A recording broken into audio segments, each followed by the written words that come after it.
Welcome back to the Last Word Podcast. As always, I'm Jay. And I'm Rabbit. And we're back. It's been a week, technically. Yeah, when we told our friends that, hey, there's not going to be a podcast, they gave us threat. Yeah. They threatened our lives. Yeah, and so that's been fun. But we've had a busy week, and, it's okay to take a break every once in a while. Yeah, But before we get into any of that, just a quick reminder, everyone, thank you for support. Thank you for listening. Thank you for all these. We've had a lot of love with some posts recently, especially with our last one. So thank you for that. Just keep on doing it. Like, comment, subscribe, follow, all that stuff. Whatever you do, we see it and we appreciate it, and we love it. Questions, concerns, business inquiries, lastwordapparel@gmail.com. But yeah, let's get back into that. This last week was interesting, and it was busy, and it's like we had time, but it wasn't like, oh, we got a break. You know what I mean? It wasn't like the holidays where we consciously were going to take time away from recording. Yeah, like we were going to there was just so much other things happening that we just... It was hard to fit anything else in, even recording. We got a head start on spring cleaning, and I've really been in a mode where, what is that book that I bought? What's her name? She's the famous. Marie Kondo. Yeah. My therapist recommended it a long time ago, and I took a lot of inspiration from it. I have a Pinterest board and all that stuff, so I really got into cleaning and organizing, and really getting rid of so much junk that we have, or just stuff. So I went through one day, and I cleaned out my whole closet. I took everything out of it, and I started not trying on every piece, but she has this whole thing where you have to physically hold a piece, and if it sparks joy, right, or if it doesn't, and then if it doesn't, you can get rid of it. So I did that. I had to try on a lot of stuff, but I filled an entire garbage bag, and I'm talking filled a tall kitchen trash bag or garbage bag, depending on where you're from, of clothes, of just my trash bag. Shut up. When I asked my mother-in-law, your mom, for garbage bags, because they did a Sam's Club run for us, she corrected me, and she said trash bags. Trash bags? And I was like, they're garbage bags. It's the same thing. But I filled an entire one of just my clothes. Those are just mine. And I got rid of so much stuff, and it felt really good. And then we got rid of bunch of decor stuff that we didn't need anymore. We've been giving some away because some of it's kind of cool and it could still be useful. So we've been giving a few things to some friends, and just kind of decluttering. You went through your closet, and you got rid of a garbage bag too. Yeah. But I also filled up part of that one with other stuff too. We got rid of some old linen. We just, get rid of it. Yeah, exactly. But this led us to filling up half of our living room with 2 boxes, 3 garbage bags. Yeah, there's a lot of crap. And then one of those days, we had to go to the thrift store, drop that off. But we also got haircuts. Yeah. For the first time in 2 months. Yeah. I was looking so fucking lame. Scruffy. And, I was looking like a scrub. But then also, on one of those days, too, we had to, go to the store, and it's just, it all kind of happened within, just piles a up 4-day on top of, me timeline. working more and just trying to fit everything in between, and just normal life. And one thing is, we could have recorded. We could have forced ourselves to make it happen. But I never want to do that because I never want us to start, resenting it or feeling like it, it's a bad thing. Right, it's a job now. It is a job, but it is a chore. Right, right. And it's work. We do the work. It takes time to record. It takes time to edit. It's not just sit down and do it. I think with anything you're doing, a blog, streaming, videos, podcasts, whatever it is, you really have to be wary of burnout and doing too much and then just crashing. And I never want that to happen. So when we need a break, we'll take it. Or when we can't do it, we won't. Yeah. Which is another good reason. Hopefully everyone who's listening can follow on Instagram and stuff like that, just to stay updated, because we do a lot of stuff there either way, So when there's not a podcast, we're still there. We're still active, and we do our thing, Yeah. But yeah, just I never want to get burned out or anything like that. So if we have to take a break or if we can't do it, we won't. Because I never want it to become a burden or a chore or just seen in like a negative way. Yeah. So that's what we did. I mean, the last week, as far as things that happened, it was just busy. Like you said, we were cleaning a lot, and then after we cleaned, you can't, like, you clean it, but then you have to do something with everything you got rid of, you know? Yeah. So, well, and then you have to also do something with the things that you have that you want to keep. Yeah. It's like, do we have room for this still? Or do we have to get rid of more stuff? Do we really need this? Right. So there's still some organizational stuff after. You know, after we do all of that, we get, you know, we're gonna get rid of a bunch of stuff.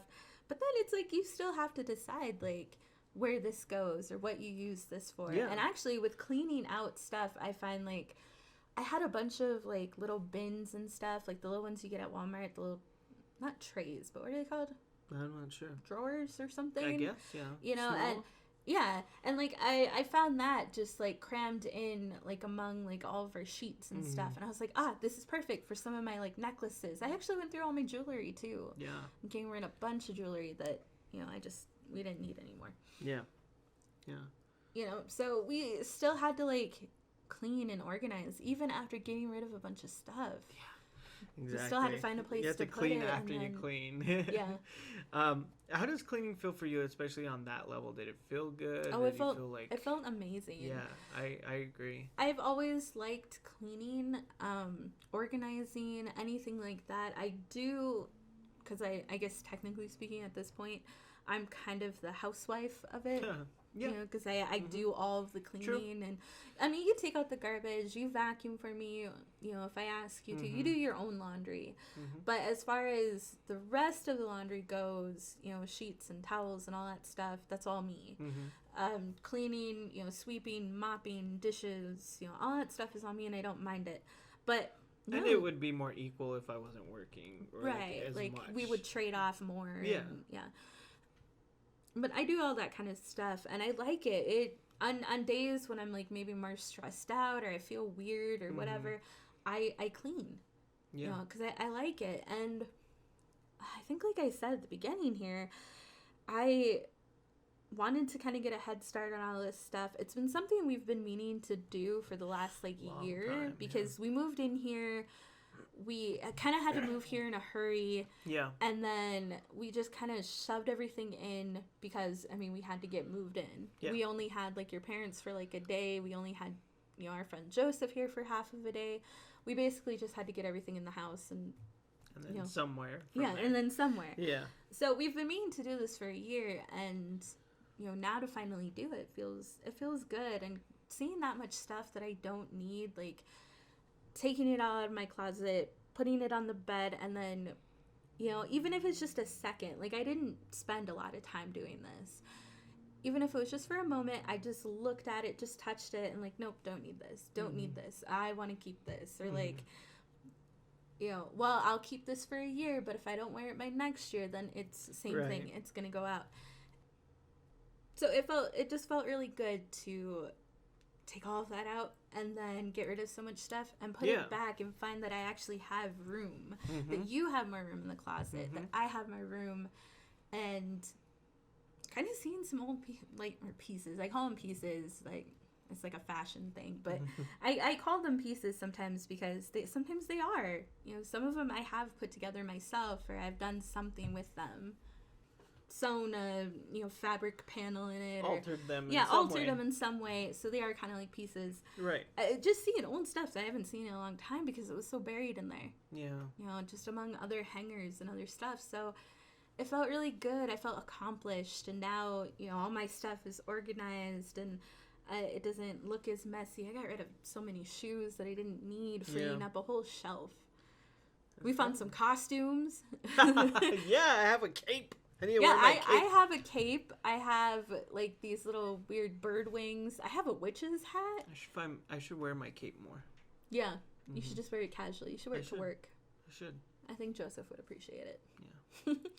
So, if anyone will. To me, it felt really good, and stuff like this has always felt really good. And there's no end to like the stuff we need to organize in our apartment and we need to clean, but every week it's like I find a new place that I want to pick up again and clean and organize, and it's been really good for me, my mental health. I'm getting some stuff done, giving stuff away. It feels good. Yeah, absolutely. I'm glad. That's a good thing. Obviously, it's very positive, and I felt the same way. It felt good to just declutter and just let go in some way, I agree. And it's definitely a positive, like, mental thing, like you said. I mean, speaking of mental health or just health in general, feeling good, how are you doing? Well, okay, I've had a really interesting week, and of course, like last week, we didn't talk about it. Yeah. So I did want to give people an update. I haven't talked about it in a long time, but there's a reason for that. We didn't want to, like, make this solely a, brokenhearted, dealing with all this emotional stuff podcast. We wanted to talk about so many things, and, my journey is for sure what started, like, my interest in wanting to do this. But that wasn't the whole theme of the podcast. And so, like, after, like, the first, like, 3 or 4 episodes, we decided to switch it up a little bit and still throw in little bits and pieces. If you've been following our story, you know what I'm talking about. Which, if you haven't, go back and listen. Yeah, listen to all of them. Come on. I need get it here. those Help clicks. me out here. Let's get a sponsorship, guys. Yeah. Ooh. No, but I think, I'm finally in, a new place, or at least a different place, and so I feel like I can update people on it. Cool. And then there's been a new development. I don't know if it's new, but something involving my ex, so we'll also go over that too. Mm-hmm. But so where I am now, it's been about 7 months. I think it'll get closer to 8 months, and I am doing not 100%, definitely not 100, but 70%. Better. Better than I was at the beginning. And yeah, if you've been listening since the beginning, you know what those first episodes were like. You know what that was. It was very difficult and it was really hard, but I'm making a lot of progress, and so much progress. It's kind of hard to keep track of, and you know this because I've talked with you about it.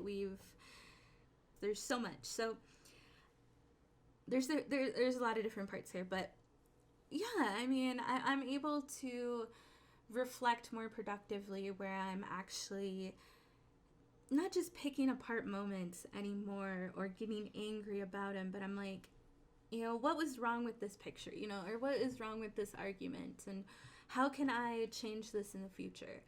Or what were some behaviors of his that were bizarre or maybe even toxic?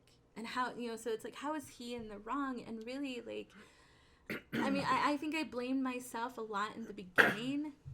Uh-huh.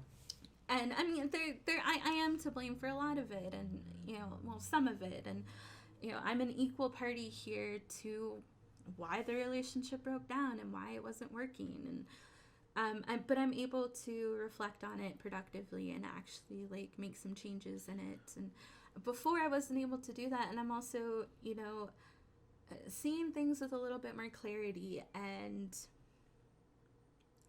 I don't know, just being able to kind of accept it, come to an acceptance of, this is what happened, this is why, and this is why I have to move on, and all of that's okay. So when you mention, I mean, I guess my first question is, what do you think got you to this point? Just time? Yeah, I think a lot of it is time. My ex and I were together for over a year. Uh-huh. And that is an entire year more of things to go through and unpack. And, like I said, I've been in therapy before him and I were still together. And coming up soon, I'll be in therapy for a year. Right.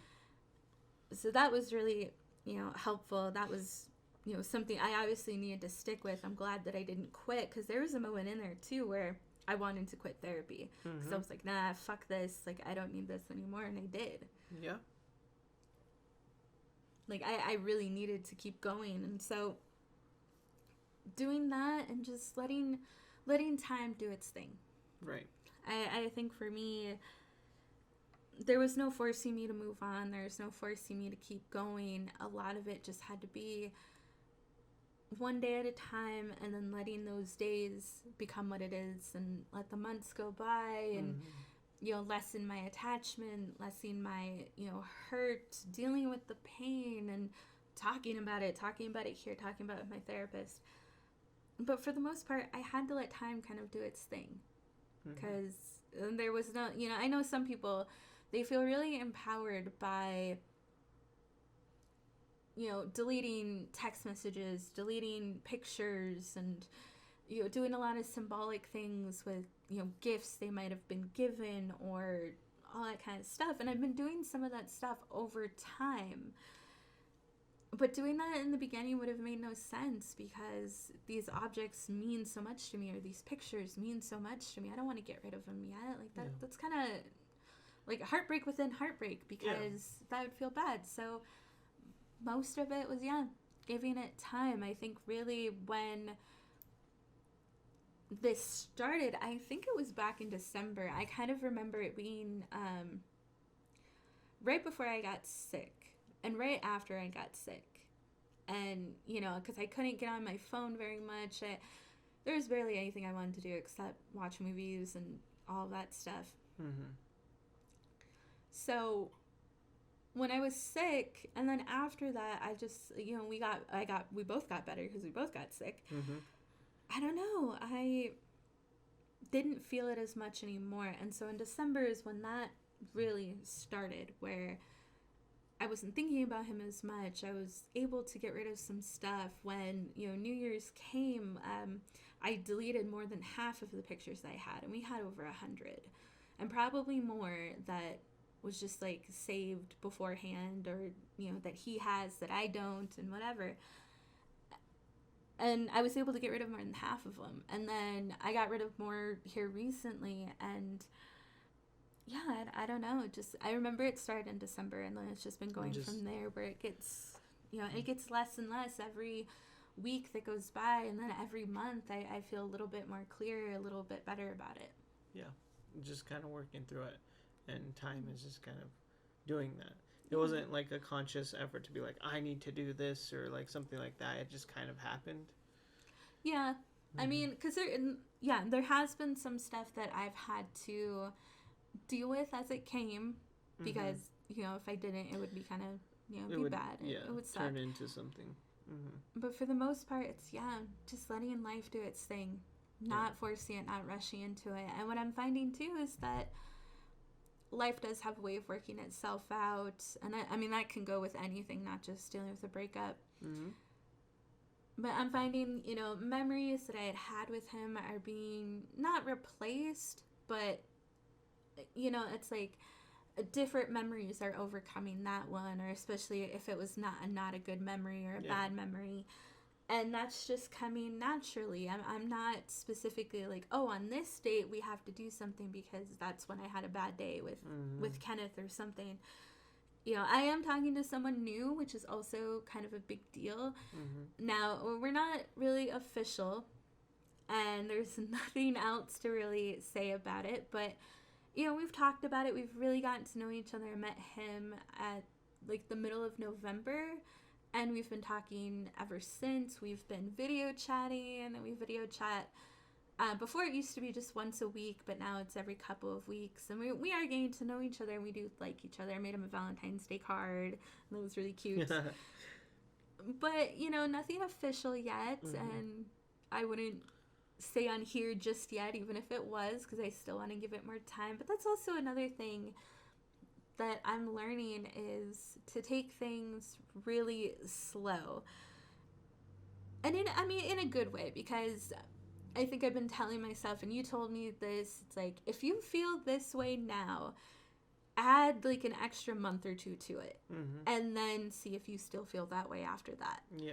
So really taking my time, because before, and I think I talked about it, I mean, Kenneth and I were already like dating after, and seriously dating and doing other stuff, like a month after we knew each other. or like 3 weeks. Pretty quick. Yeah. And then, we took a long time to to talk on the phone or to video chat and all that stuff. But still, I mean, like, we did things really fast and really quickly. And I feel like that was part of both of our things where we just, like, rushed into it. And yeah. I don't want to do that in this, whatever it is. So, yeah, I'm kind of trying to do things differently than I would last time. Right.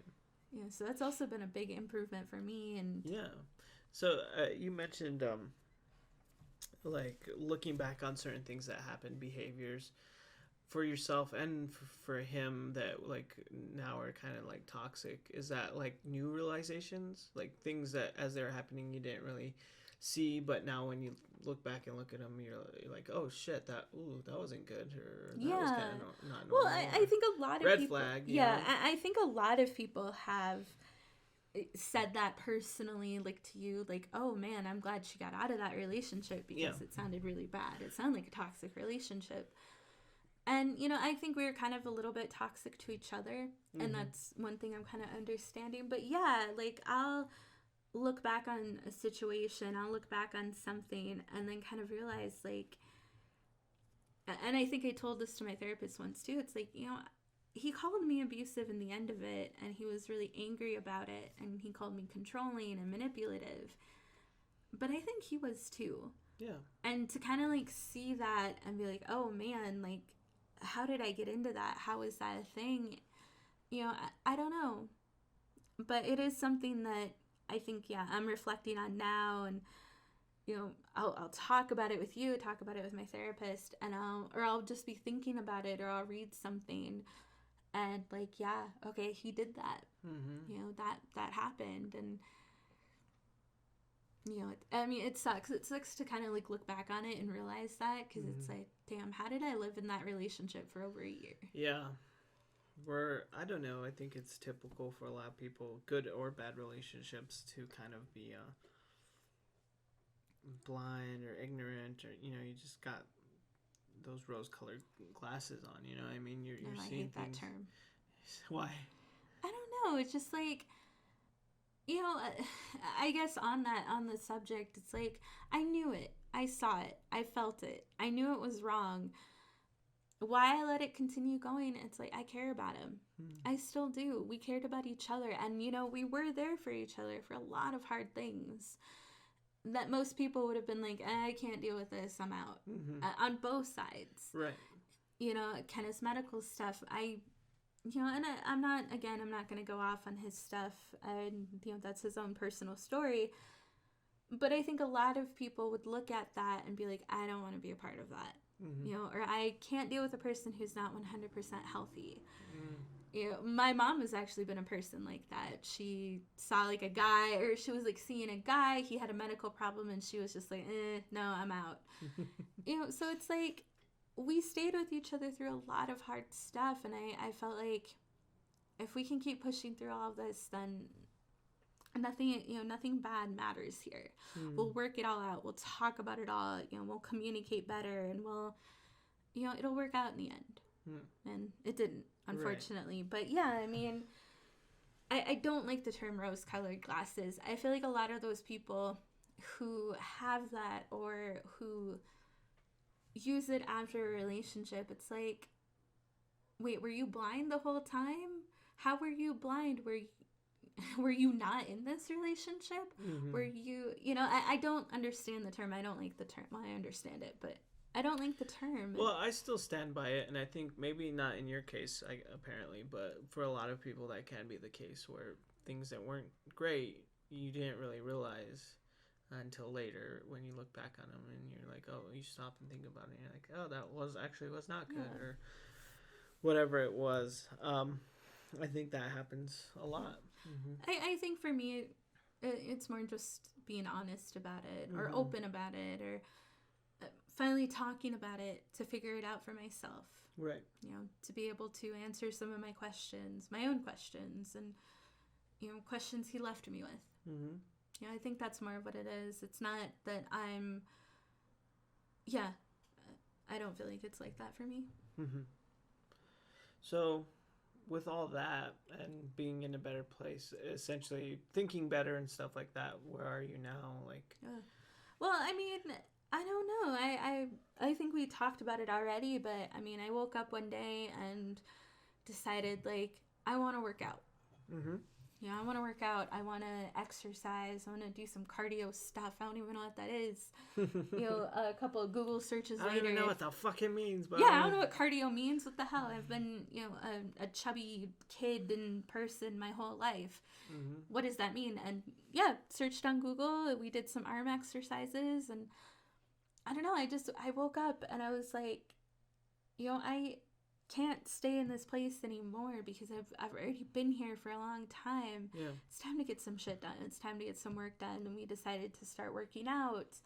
I'm getting a really good schedule going with my art, and I'm working on an art portfolio that I hope to, I don't even know what I hope will come of it. It's just like, I want a really big project to maybe catch a little bit of attention, or, even, being kind of like a resume for me, mm-hmm. for, potential art projects or gigs or something.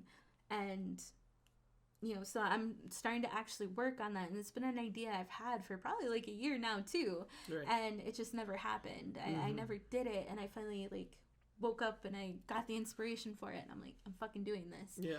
I think I mentioned last time I'm gonna write a book, and I'm actually like gonna write it like start to finish, which I'm still working on, and our friends are asking us about. Mm-hmm. And yeah, I just like kind of woke up one day and I realized like I'm still stuck, or like I do get stuck in this whole process. I think at some point everyone does. Yeah, absolutely. And I had mine. Like, I got through one part of it, and that was a struggle. I got through another little bit of it, but then it's like I just stayed in the same place for like a few months, and it's like I felt it, I knew it. Mm-hmm. And then I got some more clarity, and something that I'm not going to talk about on here because it's kind of mean. I don't even know if it's mean. It's just not appropriate. I don't know. So yeah, I don't know. We started working out. We're doing a bunch of stuff, obviously, with the cleaning and all the projects we want to do. And I'll say this, because I wasn't going to say anything, but as we're, processing this and going through it, recording it all, I kind of found out that my ex, Kenneth, he's in the same place than he was when we broke up, but not just that he probably has just gone deeper into it. And there is a reason for that, and I'm sympathetic.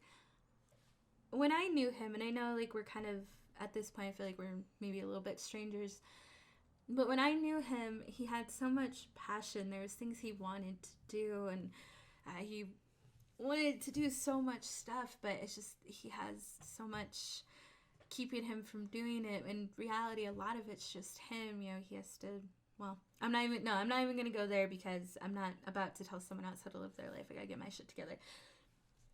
But I just saw him in the same place that he was, if not deeper in the darkness that he was before we met.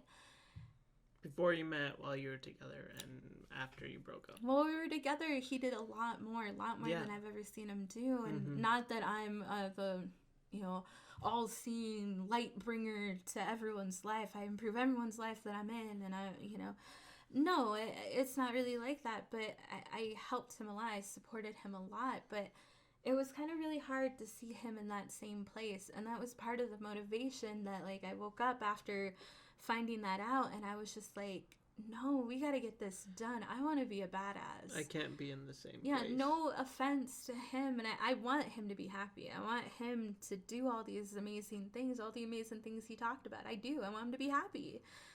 Because I don't feel any ill will towards him. But I don't ever want to be in that place. I wasn't really in that place. Now, there was a lot of stuff that I needed to do, but I was never in that place even when we met. But I feel like I kind of did. Like, I let him, or not even him, and he didn't even know about a lot of it. I think I've said that.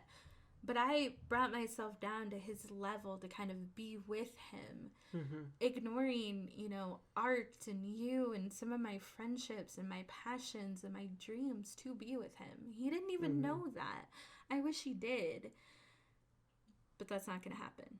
So that was part of, like, waking up and finding that. It's like, no, I want to be a badass person. Mm-hmm. Call me weird or crazy or, out of touch, but I kind of want to, what's the way to put this? I kind of want to be an influencer and a creator, and I want to put my stuff out there and have people, enjoy it and take it for themselves. I want to do that. I want to be that person. I know that's so millennial to even say, but that's what I want to do. That's what, those are my dreams. Those are my passions. And all of this stuff is part of it.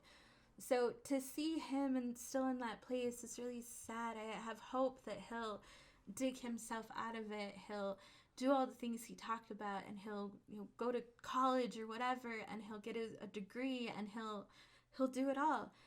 But that's his life, and this is mine. And I woke up one day and I realized it came to me, not even a clarity about the relationship. Let's even kind of forget about part of that.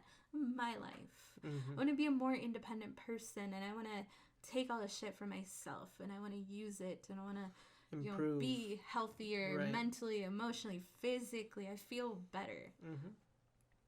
And that was part of it. That was part of waking up and seeing that. And it was sad, but in a good way, it was a motivational tool for me to want to do this. Now, a little bit of me hopes that, okay, I do all this great stuff, and maybe he'll see that. Maybe far in the future, he'll see a woman, I guess I can't really call myself a girl anymore, a woman named Rabbit, and be like, oh fuck, that's her. She really did do everything she ever wanted, and she's happy. Right. Maybe I can be happy too. Now that's a weird little tidbit, but that goes for anyone who had ever doubted me or thought of me as nothing more. Message to all the haters. Right. Whoever called me, oh, that weird girl calls herself Rabbit, she really did it. Yeah. She did do it. So that goes for anyone. It's not just him. If it were just him, now I would have to reconfigure some of this, and I'd have to work on a lot more. But it's not just him. It's anyone who has ever told me that I'm not going to amount to anything, or I'm not going to do anything. I'm just, going to be this, terrible person in, small town Wisconsin. Like, it's for any person who never gave me the opportunity. Right. It's not just him. So that's part of the motivation. That's part of what helped me get there. And like I said, it just kind of came to me one day. Yeah. And I think anyone can do that if they're in a place they don't want to be. You can get yourself out. Anyone can do that. But I think the biggest difference between the people who do and don't is just the fact that the people do it. It's just taking those steps and making things happen and just trying. That's the biggest separation, is those who do and those who don't, and that's it. So he could do it, anyone could do it, and you can, and you are, because one day you were like, fuck it, I need to do this. I don't want to be there, or I don't want to be here. I don't want to be stuck. So I'm just going to start moving. Yeah, I'm going to continue moving forward, really even further from where I was. Just start. Yeah. Even if it's 15 minutes of a workout a day, even if it's, an hour of art every other day, even if it's doing this podcast once a week, it's like, we're going to get there. We're going to do it. Yeah. But that's what it starts with. Yeah. And I know his situation, I know his life, and I know that his situation couldn't have changed too much. So I know that he's still there. Right. But it brings me to kind of a sadder point, or another part of my update, or, what had happened last week, and it kind of weighed on me. In fact, it's been about a week. So I do still have some bad habits that I am really trying to break and get better at. But one of them is, because we were in a long distance relationship, and he wasn't a big social media guy. He doesn't have Snapchat. He has Facebook, but he doesn't use it. He's not on Instagram. I can't really know what's going on in his life, and I have made it a rule already to stop looking at his family's Facebook, like, at all, like, nothing at all. But I still have a bad habit of every once in a while, and it's been a long time since I had, of Googling him. And so I had been feeling weird, and we kind of talked about energy. We talked about, how you and I kind of pick up on that stuff, and how, we feel weird today. Why? What's going on in the world? And I feel like there was a lot that was going on when it had happened. So it's like, I don't know, but I've been feeling weird for a while. and I decided to Google him. You know, I just want to see if he's happy, if he's okay, what he's doing. I know, like, it's kind of a bad thing too, because what if I do see so? What if I see him on a dating site? What if I see him with someone else or whatever? That would suck. But that wasn't the point. I just kind of felt something was off. I Googled him and I saw a GoFundMe. And immediately I was like, what happened? You know, what's going on? And I started seeing, you know, hey, so I'm raising money for my puppy. Now, he calls his dog his puppy, and he always has. It's not a puppy, but we call Chief a baby. And he's definitely not a baby. He kind of is, because he cries and whines all the time. And I clicked on it immediately, and I started reading, and I found out that his dog had passed away. And I immediately, like, started kind of, like, freaking out. Well, you know, I mean, I got really, you know, upset. I showed you. I started crying. You had a look on your face. You actually stuck your bottom lip out, and you were like, oh, God. You know, like, this sucks. Yeah, and so, sad. and to give you guys more context here, this dog, he loved this dog. This dog was his life. It was probably the biggest motivator in his life. You know, and we know what that feels like, because Chief is that for us. You know, we love Chief so much, and we almost love him a little bit more than some people. He means as much as a child would to us.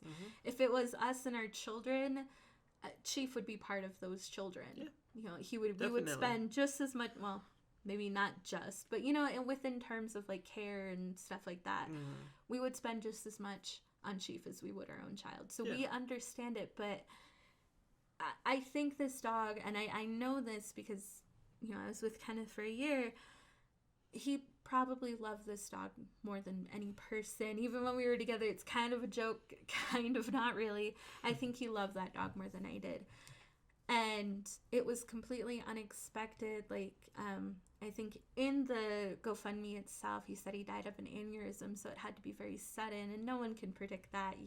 It's just like within people, and, you know, if you know anything about aneurysms, you know, you can obviously Google it, or maybe you even know someone, but it happens suddenly. There's no really indication, unless you're having certain symptoms, that's going to happen, and it's very tragic. And probably in a dog even more so, because they can't tell you anything, how they're feeling or what's going on or anything. And like so that. he probably didn't even know that it was going to happen either.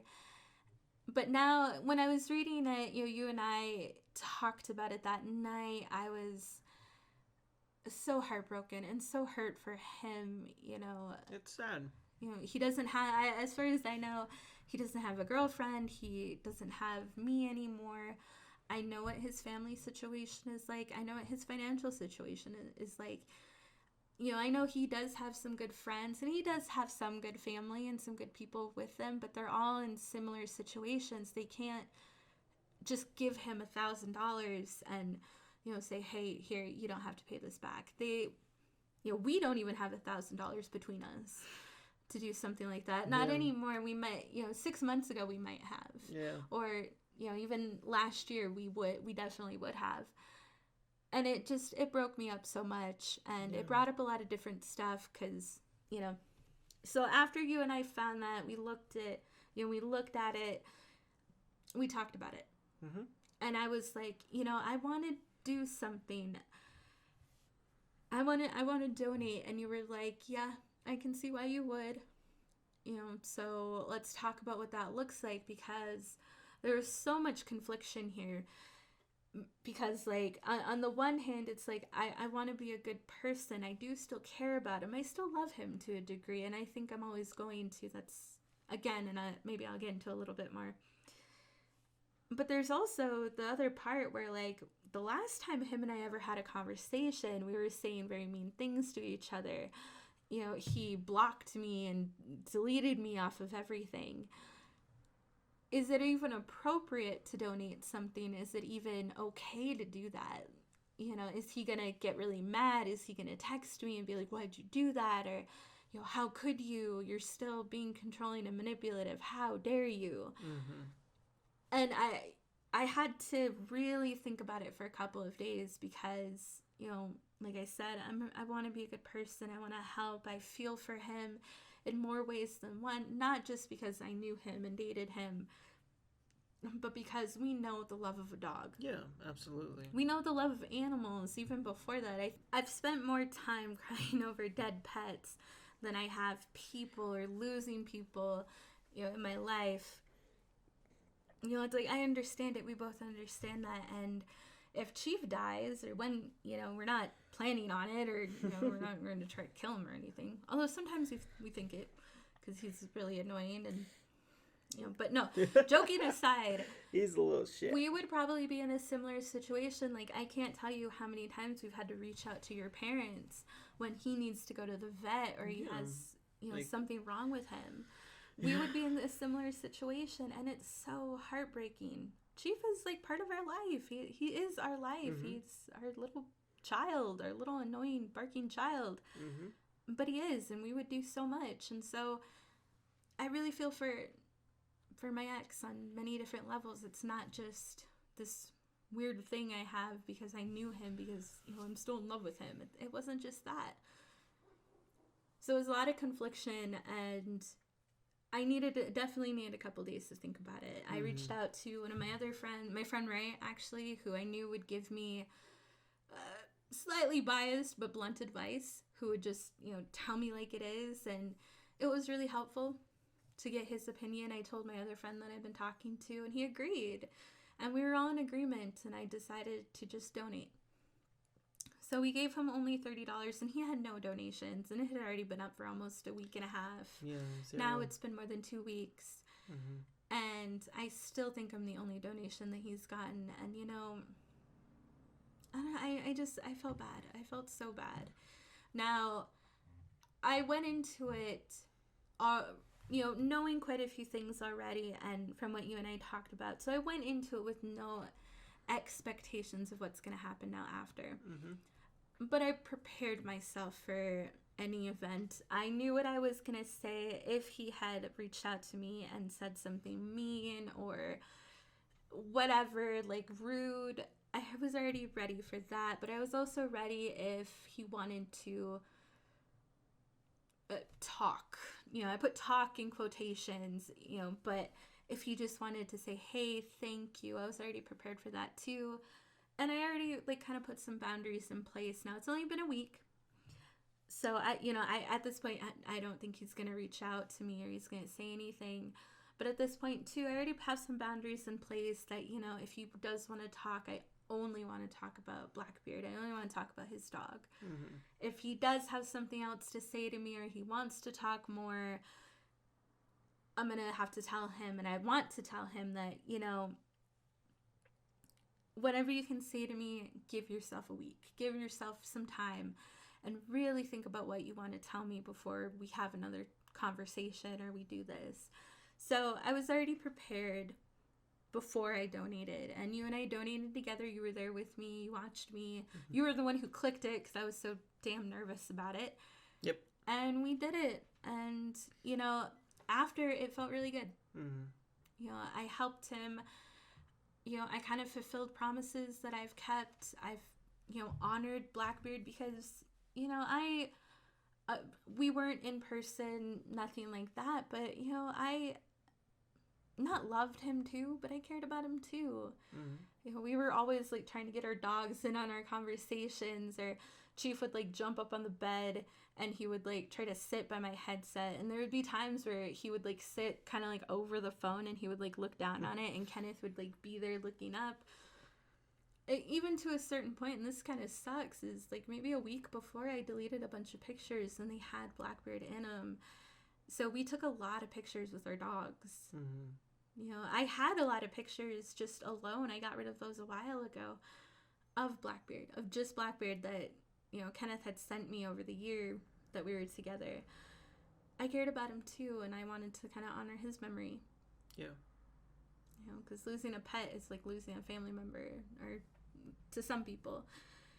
If you're an animal lover out there, I'm sure you completely understand what we're saying. Yeah, absolutely. And I think just to talk about my perspective a little bit with this is because maybe I mean, it's already weird for most people to understand that, like, my wife has an ex. You know what I mean? Yeah, that's like current that's weird. ex, not like from years ago. But on top of that, at this point, especially after hearing a lot of stuff that's happened with you guys, that like that I would be okay with donating to something like that. But in my head, I don't know why I wouldn't be okay, because Chief is the first pet I've ever had, like serious first pet, dog, and the first dog I've ever had, and I understand the love for another creature, that isn't a person, and what it takes. And yeah, he's our fur baby, he's my boy, and I take care of him. And if we were ever in the situation where something happened to him and he needed help, or we needed money to take care of things after, and we couldn't, I would always be okay with any help wherever it came from. Mm-hmm. So for me and for him, first of all, I understood that loss, because I understand what it's like to love something like that, and that to that degree. So I felt for that. I feel for, and it him or not, it could have been anyone. Like, I feel for someone losing a pet. Yeah. And losing a pet that they loved. But then on top of that, I understand what it's like to have to reach out and ask for help when you can't take care of it, because pets can be expensive, much like children. Yeah. Pets can be expensive. They have pet health insurance. So so I understood that too. And for me, it was just all about just like doing something nice and doing the right thing, regardless of who it was, ex or not, friend or not, know them or don't know them. Like, it was just about, like, if we can help, as little, even if it wasn't a lot, if we can help, then we should help. Yeah. I mean, we give to charity every so often, especially when we see one that looks really good. Yeah. So this isn't completely out of nowhere. It's not like we've never given anything to anybody. Mm-hmm. So it also kind of made sense. Yeah. And for me, I mean, it also, like I said, it helped me keep some promises. It helped me move on in a way. Mm-hmm. Which is also good, which is also, part of where all of this motivation is coming. If I can donate $30 to his GoFundMe campaign, not expecting anything, not wanting anything for him, it not having a, underlining meaning, or, like, ooh, this will get him to talk to me again. This will start our conversation. We'll reconcile. If I can do all of that without wanting or expecting any of that, then I am really, like, at the top of my game here. Yeah. Then I am really doing and continuing to do and always will do everything that I need to. Then all of the work that I've been doing these last 6-7 months is really helping. It's working. Right. And so it helped me move on after we did that. Yeah, because I think so many people, and maybe even you, Rabbit, 3 months ago or however long ago, at any other point this would have happened, at least back then, you would have done it for maybe the wrong reasons. Yeah.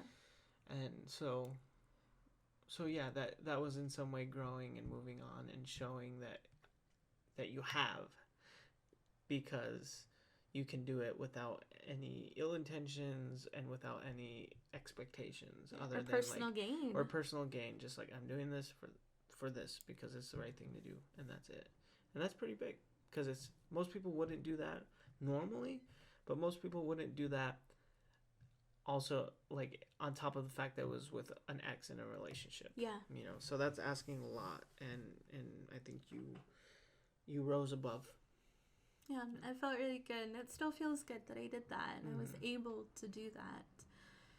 Now, I still haven't heard anything from him, and that's okay. And it's actually kind of good, because I don't even know at this point what I would say, how I would say it. It would probably just be a mundane conversation, and that's okay, because I don't really want that. So it's been really good. Now, we kind of debated about sharing this or saying what I'm going to say, but I feel like it's the right thing. We're going to put links in our description, the link in our link tree. And if you guys want to donate, our listeners, if you find the campaign and you want to give something, anything, I don't know. You don't have to. And of course, this is just, we don't have that many listeners. But if you want to donate it, we'll put the links where they belong. go find it, and if you want to give. Yeah, I agree with that. We're going to do that because, again, this, no matter who it is, or know them not, friend or not, ex or not, like, it's just a good thing to do. Yeah. And if you feel like you need to give, and you feel like you need to put a little coin in the karma bank, this is a good way to do it. Because in the end, that's what it's about. Someone lost a loved one, essentially, and they need a little help. And that's all it is. I know that we've always planned on with the stature we build, and with the community we want to build, that we've always planned on helping people with our podium that we have, and our reach and all that, charity streams, charity everything, whatever, just helping out. We always planned on doing that. I guess technically maybe this is our first one. We don't have a wide reach right now. We don't or anything like that, but that's not the point. The point is just helping someone who may need help, and that's it. And so if you have $1, $2, $5 to spare, please do. Please go do. Check it out, and I know he would appreciate it. Now, I don't think he listens to the podcast, because... No, I doubt, I don't even think he knows that we're going to talk about this, or that we're going to put this out there. Don't tell them that Last Word sent you. You don't have to. I mean, it's up to you, whatever you do, but you don't have to. But just go do something nice for someone. Nice. And, I mean, I know it is because he is my ex. Any other person we might not have given, unless it was a friend, family member, something like that. But it is because I know him. Right. And that's how I found it, and that's how I know. No, it was the right thing to do, and if you feel like it's the right thing to do, go check it out. Yeah. Link will be in our links on Linktree, Instagram in the bio, YouTube in the description, SoundCloud in the description, Spotify. I guess check out our Instagram. So that's a good update. Thank you for giving us that, and I'm happy to see it. I've been here obviously for it, but it's been good to see, and it's good to talk about. It makes me want to talk about other things too myself personally. So we'll see what happens with this. Maybe the next podcast. But to finish this one up, let's talk about a nifty little movie. Yeah, we're gonna change it up now. Called on Netflix original, called Horse Girl. And we need to talk about it because I'm still thinking about it next day. Saw it last night. I'm still thinking about it next day. And it messed up my dreams and my sleeping. It fucked me up. So we should talk about it because it's just on my brain and it's kind of still fucking with me. So for those who don't know, Horse Girl is on Netflix, like I just said. Original Netflix movie starring Alison Brie, Molly Shannon, and I don't know anyone else. But it's essentially, the plot is this young girl starts having these very vivid, like, lucid dreams, but then it's dreams start, like, mixing with reality, and you don't know what's happening. Essentially what it comes down to, and it's very clear, it's not a spoiler at all, that, like, she's definitely having a very strong mental struggle, mental brain health struggle. And I think it did it pretty well as far as exploring things like that. Yeah. Like, it was a weird movie, and it, as you should expect when it's like a psychological, like, thriller mystery movie, it's going to be kind of weird and trippy, and it was. But it wasn't too weird for me to the point where, like, it takes you out of it. Like, I don't know, like Midsommar. Like, that movie was weird, and it was weird to the point where, like, I could see people not wanting to continue watching it. Right. You know what I mean? We continue watching it because we're freaks. Yeah, but we're weird. I can understand we get weird with it. Why some people would be like, would not want to, or stop as far as Midsommar goes. But with Horse Girl, it was weird, but never too weird to the point where, like, you would want to stop watching, or it was, it took you out of it. Yeah. And it was good. I mean, what do you think? Like, how did you? Well, yeah. Like I mean, the movie starts out, and we don't acknowledge well, we don't do the whole spoiler thing, so we're just going to talk about it. Mm-hmm. It starts out, and you think it's going to be something else because she's a really shy, quiet person. Mm-hmm. I mean, she's into, like, crafting, and she likes old things. Yeah. It's not the movie that it ends up to be, and I kind of like that in the beginning, you know. Like I said, she's really shy and quiet. And I liked how they portrayed it. And I like how it freaked me out. Because then, you know, I had to look it up after. And of course, you know, my whole thing with having to read synopsis and stuff after, or while I'm watching a movie. Not after, you usually watch it as the movie starts. You look up the movie. I'm like, no, I gotta look this movie up because I don't know. And yeah, you know, when I was reading about it, from what it seems like is this girl is going through what's called a psychotic depression. Right.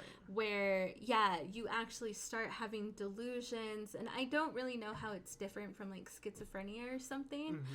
But she had so much trauma. Like, so many things happen, which are depicted in the movie, that, you know, she was already probably experiencing some depression and anxiety and stuff. Mm-hmm. But then, I don't know, like, her brain kind of messes with her and starts giving her these weird visions and these weird dreams, and she starts kind of losing it because she thinks that this is 100% real. This is happening to her. This is a thing. Absolutely. And like you said, she, you know, it's revealed in the movie, you know, little by little, that she's been through trauma, and even like pretty recent trauma. So like, God. And it does a great job in, like, blurring for the viewer reality and non-reality.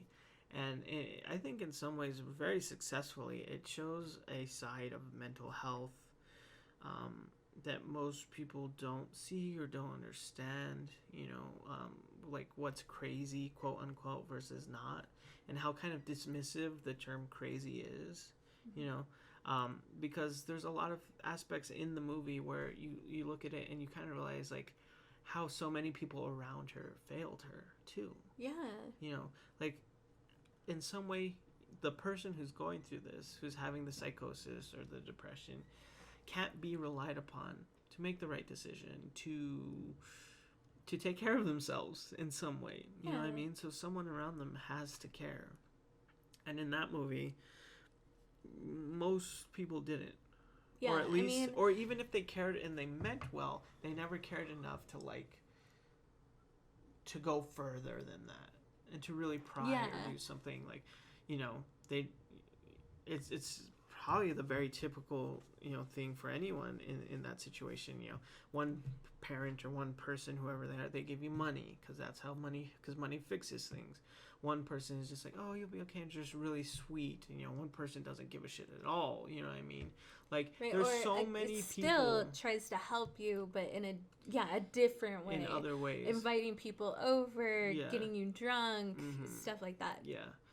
Like, people are like, oh, they just need to let loose. They just need to do this. Right. But, like, really, there's so many people in that movie that she interacted with regularly that could have helped and could have caught it and could have done something in that time.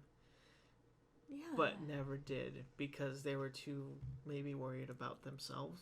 Yeah. Or just, too worried about themselves to care any further.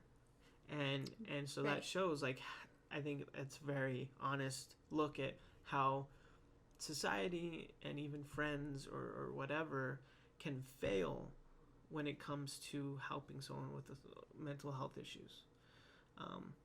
And then even on top of that, with, you know, eventually she gets to the point where she gets admitted to a place, but even that kind of fails her. Right, like, she fights it. And what I thought was crazy, and again, absolutely no offense at all to people who go through this kind of stuff, but, like, it frustrated me to the point where I was just like, oh my God, how could she still believe this? How could she be doing this? Mm-hmm. And I was just like, well, especially when I was looking it up, is these people think that this is real. Yeah.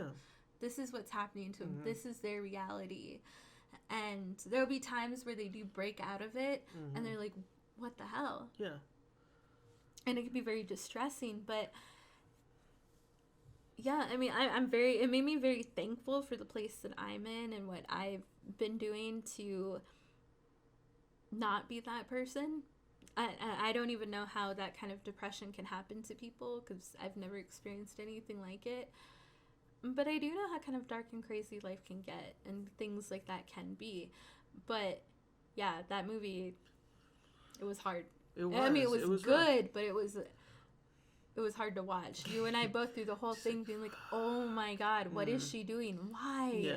At some point, she gives like $1,000 almost to just some dude to come and like look at plumbing. And we're just like, why would you do that? Yeah. And again, I think that's why it's a great, honest look probably at mental health in her case in that depressive like psychosis, because like she would ignore a lot of normal logical things and like do really weird illogical things. Like if there was like damage to the apartment, that's not that important. Like just calling the handyman, getting that fixed is not that important. But like finding out who these people are that she's seeing, that's what matters. You know what I mean? Yeah. And just like really logical things become super illogical. Like it just flips. Like it becomes opposite. You know what I mean? Black and white. Like it just completely changes. And I thought that's great because that would be how the mind reacts to that sort of thing. Yeah. She was also like taking stuff from her everyday life. She was watching a TV show, and that TV show like helped kind of fuel some of the stuff that was in these dreams or in her psychosis that she was feeling. Yeah, that the whole crafting aspect, like using certain fabrics because they were protective, and like making mandalas out of like yarn because that was supposed to be protective too. So like a lot of little aspects in her life that she was able to grasp onto, but that would fuel or somehow come out in other ways. Yeah. And it leaves you in a lot of ways questioning, wait, well, did that happen? Or did this happen? Like, what really happened? Because they never, in the movie, they never draw the distinct line for the viewer to let you know what's real and what's not, which is also very interesting because it gives you a good in-depth look of how it would be. Yeah. You know what I mean? Which is also why it probably fucked with me so much. Oh, because like I obviously was thinking about it after we watched it because it was so crazy. But then even trying to sleep after that, like my sleeping was weird and my dreams were weird, and it was all because of like stuff like that. I was dreaming about like two things. It was either The Sims or that or Horse Girl. Okay, it was like switching between the two. They put The Sims 4, just the main game by itself, free for PlayStation Plus users, and we both downloaded it, and we have been playing it for like hours every single day. I'm hooked all over again. We'll have to talk maybe next podcast about our Sim adventures. But oh God, I'm hooked all over again. So, but that's what was my dreams. It was switching between Sims or Horse Girl, and it was kind of fucked up. And then I woke up in the middle of the night because coyotes were going crazy, which is never a good thing to wake up to, usually. It's never like a comforting sound. No, it's not like creepy. Hearing rain in the middle of the night and waking up and be like, oh, it's raining, or like whatever. Yeah. It's like one of the creepiest sounds you can wake up It is, because it can sound like crying, it can sound like screaming, a baby crying. Yeah. It could sound like a lot of different things, like demonic dogs barking. It sounds like a lot of scary shit at once. Yeah. And sometimes you're not always clear. There's been times like where we've heard drunk people and they're actually drunk people. Yeah. But then we'll start hearing that and be like, is that drunk? Is that people? Yeah, is that drunk laughing? Sounds. Yeah, laughing. Oh. And then eventually it comes clear, especially the more you wake up and you're like, fuck. And then they just howl. And it's so for ominous. Like a minute. It's so ominous. Yeah. Sometimes longer. And it's so ominous. I think it's great in a lot of ways, you know, as far as coyotes go, but like it's so ominous. It's crazy.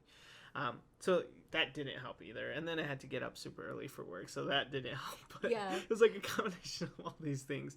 But I think the fact that that movie had such an impact is also great too. Yeah, I think you guys should check it out. You should watch it. It's a great movie, and for me it kind of gave me a different perspective on other mental health issues. You know, we have ours, but it's nothing like that, and I feel like so bad for people like this. And that's all you can do at the end of it. It really gives you a good perspective as far as like understanding, and not like pity, but you understand, you feel bad for them, because like I said, it's like it's so easy to write people off as crazy or whatever that means, without ever trying to understand what they're going through, or that what they or think they're going through is 100% valid to them. And to expect them to just make the right decisions and just be happy, or oh, don't do this, or blah blah blah. You can't, because they can't make those decisions.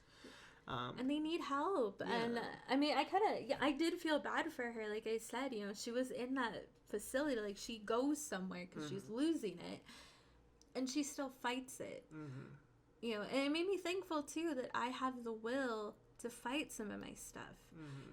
But I understand her struggle, because think if I had let all my shit from back in August. I mean, I was kind of going off the deep end, you know, daily, telling you crazy shit that we haven't even talked about here. I had to don't hide think the we will. knives. Ooh, you had to hide more than that, but I found a lot. That's a joke. That's a joke. I hope everyone knows that's a fucking joke. But yeah, I mean, I woke up in the middle of the night and she was standing at the foot of bed holding a can of gasoline. Oh my God, no. That's a joke too. That's funny though. I mean, I have frequently asked Jay what I could kill him with, or if a certain object could kill something. Yeah, just random, like, if I hit you with this, would it kill you? And for some reason, I always answer.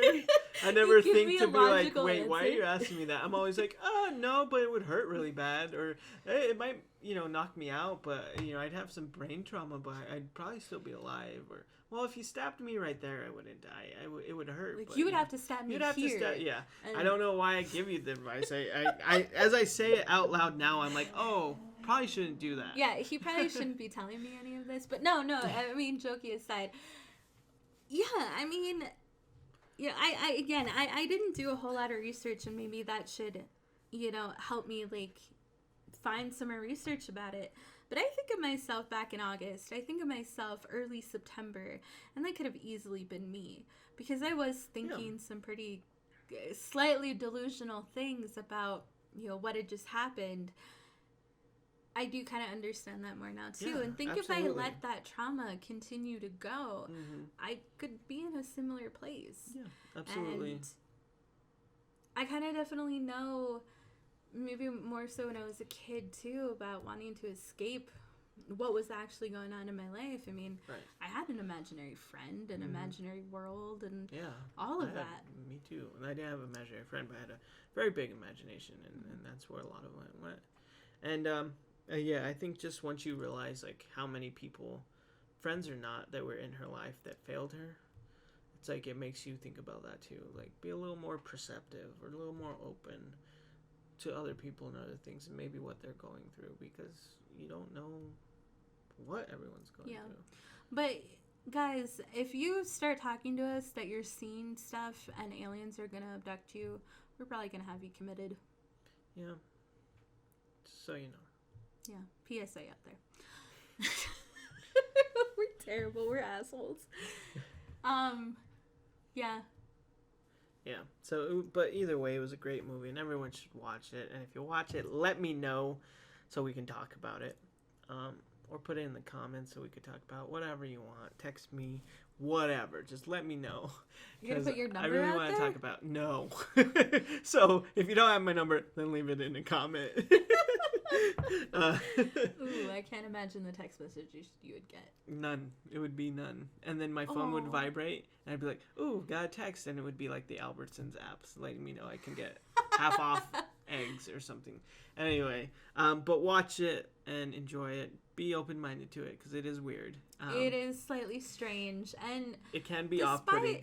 Despite it be called Horse Girl, I mean, there is a horse, and she does like her horse, but it's not really the main part of it. Right. So don't think that it's just gonna be a movie about a girl that loves horses. Yeah.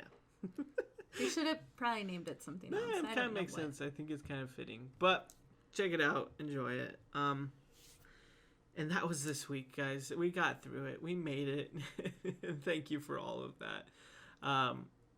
As a reminder, as always, like, comment, subscribe, follow, do all those wonderful things. If if you feel like helping someone out just for the sake of doing it, building that karma up, the link to help a puppy out will be in our links. So just look for those. I love you. I love you all. Thank you for everything. Please take care of yourselves. Please take care of each other. We'll see you next time. Later.